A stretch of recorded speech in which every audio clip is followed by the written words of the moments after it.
In our today's quick tip video, we will learn how to make shadow die cuts for our dies.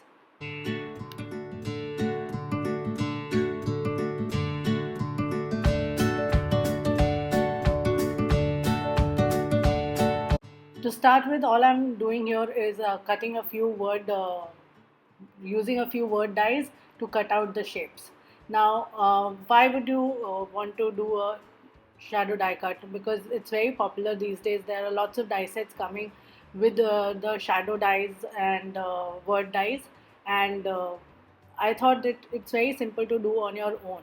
What you need to do is just get your die, and I'm sorry, I'm off camera.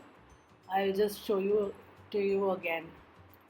So basically, here I'm showing you with word dies.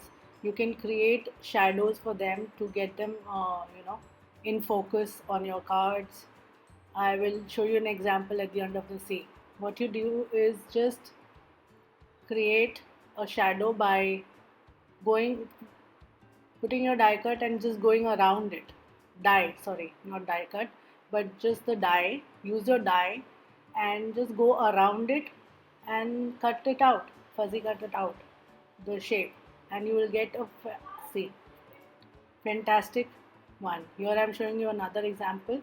I'm using a pattern paper to cut out the word believe, and then you can also do the same with vellum. So what you do, you can do it on a card, or you can use vellum. So what I do is, again, I just keep this is what I repeat for both of the same process.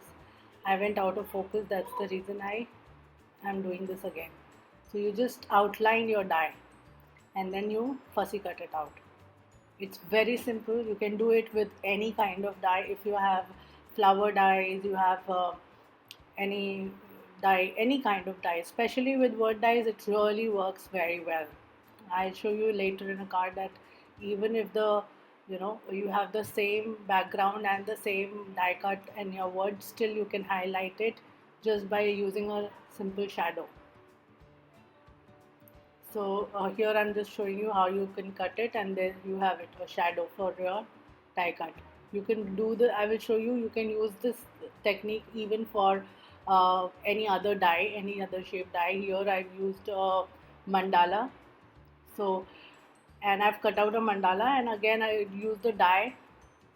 This is what I wanted to tell you. See, there's a busy background and you want to get your die cut to be highlighted. You just add here I'm using a vellum, and you just add that, and that brings focus back to your mandala, even though there is a very busy background in the back, and it also matches with the cards.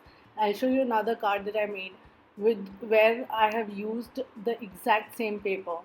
Can you see that? I've used the exact same paper and I've matched up the lines of the cut also, but you still can see it very clearly on your card. Just by adding that shadow, I was able to give it more focus, and this is the reason why you would need, you know. So I hope this tip was useful to you, and if you did find it useful, please, I would appreciate if you hit like, share, and consider subscribing to my channel. I post such videos every Tuesday and tutorials on Friday. Thank you for watching. Have a great day ahead. Bye bye.